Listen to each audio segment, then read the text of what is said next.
नमस्कार, आप देख रहे हैं अब तक टीवी न्यूज चैनल में हूं आपके साथ खुशबू। बांदा जनपद में फास्ट ट्रैक कोर्ट ने 6 वर्षीय बच्ची से दुष्कर्म के मामले में आरोपी को मृत्युदंड की सजा सुनाई है।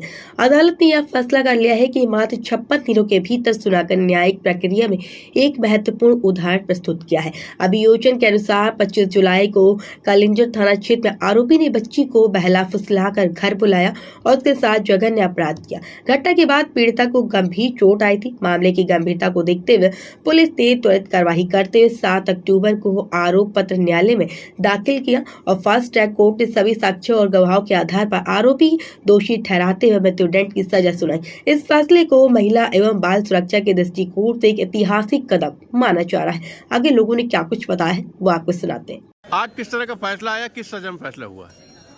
आज एक 25 जुलाई 2025 को थाना कालिंजर के अंतर्गत एक पीड़िता के साथ बलात्कार एक अभियुक्त अमित रैकवार पुत्र बाबूलाल रैकवार जो महोत्सा का रहने वाला था, पीड़िता को घर से बहला फुसला के अपने घर ले गया 10 रुपया गुटखा खिलाने के बहाने और उसके साथ बड़ी बेरहमी से रेप किया।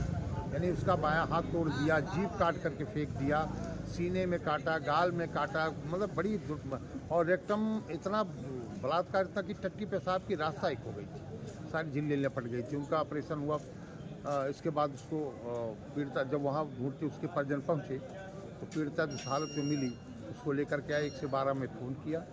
फ़ोन करने के बाद पुलिस ने तत्परता दिखाई, FIR लॉन्च की गई। उसको तुरंत लेकर के नरैनी आए। नरैनी में हालत बहुत खस्ता थी उसकी, तो उसको Rani Durgavati medical college refer कर दिया गया। मेडिकल कॉलेज पीड़िता पुलिस लेकर के आई तो उसको ट्रामा सेंटर से सारी डॉक्टरों ने टीम बना करके उसका जो प्रथम दृष्टया जो वो किया उसको, लेकिन हालत बहुत ख़राब होने के कारण उसको गणेश शंकर विद्यार्थी कानपुर मेडिकल कॉलेज रिफ़र किया गया। वहाँ 11 दिन तक उसका इलाज चला। पीड़िता का कुछ ऑपरेशन हुआ। जब बोलने की स्थिति में आई तो फिर उसको बयान दर्ज कराया गया न्यायालय में। इस तरीके से न्यायालय में इनको 7/10/2025 को न्यायालय में आरोप पत्र ने फाइन किया। हमारे यहाँ उसमें बहस हुई। 12/11/2025 को आरोप न्यायालय में विचित किए गए। हमने 10 गवाह उसमें पेश की। कमल सिंह गौतम नाम है मेरा, पॉक्सो के मैं विशेष लोक का अभियोजक हूँ। 10 गवाह पेश करने के बाद उसमें फिर मौका मिलता है डिफेंस को। उन्होंने अपने पेश किया अपना जो समथिक बयान था। फाइनली 56 दिन में आज हमारे प्रदीप कुमार मिश्रा जी जो विशेष न्यायाधीश पॉक्सो एक्ट पर हैं, उन्होंने इसको मृत्युदंड 6 पॉक्सो क्रम 6 में मृत्युदंड, 137 में 7 साल की सजा और 5000 जुर्माना, 117(2) में 5 वर्ष का कारावास, 5000 जुर्माना और 1 से 18(2) यानी 3 से 26 जो पुरानी धारा थी उसमें 10 वर्ष का कठोर कारावास और 10,000 रुपया जुर्माना न स्थिति अदा करने में 6 माह का अतिरिक्त कठोर कारावास भुगतना पड़ेगा। ये इससे दंडित किया। इसमें पुलिस का भी, हमारे जो DGC उनका भी सहयोग रहा। लगातार उनकी जो वो करते रहे। तो मैं सभी का इस समय DGC का, कप्तान साहब का, जिन्होंने साथ चलाने में जैसे सबका मैं धन्यवाद करता हूँ। क्या टिप्पणी की न्यायाधीश महोदय ने? न्यायाधीश महोदय ने टिप्पणी की, ऐसे अपराधी को इससे कम सजा देने का मतलब है कि पीड़िता के साथ न्याय न होना। और न्यायाधीश महोदय ने ये भी कहा है कि जिलाधिकारी के माध्यम से प्रमुख सचिव पत्र लिखा जाए कि इस पीड़िता की समुचित व्यवस्था की जाए और जो 25,000 का जो अर्थदंड है वो पूरा का पूरा पीड़िता को दिया जाए। कालिंजर के एक प्रकरण में सजा सुनाई गई, क्या है पूरा मामला? देखिए, इस प्रकरण के बारे में बता दें। दिनांक 25 जुलाई को जनपद बांदा के थाना कालिंजर क्षेत्र में सूचना प्राप्त हुई थी कि एक बच्ची जिसकी उम्र करीब 6 वर्ष थी, उसके साथ उसी के पड़ोसी व्यक्ति द्वारा दुष्कर्म किया गया है, जिससे उसकी हालत काफ़ी गंभीर है। सूचना मिलते ही तत्काल संज्ञान लेते हुए इसमें समुचित धाराओं में अभियोग पंजीकृत किया गया।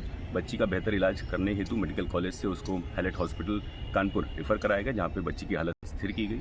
इसमें जो टीम्स हमने गठित की थी उनके द्वारा जो नामित अभियुक्त था उसको पुलिस मुठभेड़ में गिरफ्तार किया गया, जिससे उसके दोनों पैर में गोली लगी थी। इस पूरे प्रकरण की विवेचना को साक्ष्य संकलन करते हुए, टेक्निकल साक्ष्य संकलित करते हुए जल्द से जल्द समय में इसको माननीय न्यायालय के समक्ष प्रस्तुत किया गया था चार्जशीट को। आज दिनांक 6 जनवरी को एक बहुत ही महत्वपूर्ण निर्णय माननीय न्यायालय द्वारा इसमें सुनाया गया है, जिसमें जो अभियुक्त है उसको मृत्युदंड की सजा दी गई है। मैं बताना चाहूँगा कि शासन की प्राथमिकता के अनुसार ऑपरेशन कन्विक्शन के तहत हर जनपद में एक मॉनिटरिंग सेल का गठन किया गया है, जिसका पूर्ण काम ये रहता है कि ऐसे जघन्य अपराधों में जो साक्षी हैं उनका समयबद्ध तरीके से रेगुलर पैरवी करते हुए उनका साक्ष्य हो और माननीय न्यायालय की जो भी मदद हो पाए ऐसे अभियुक्तों को सज़ा दिलाने में वो हम करें।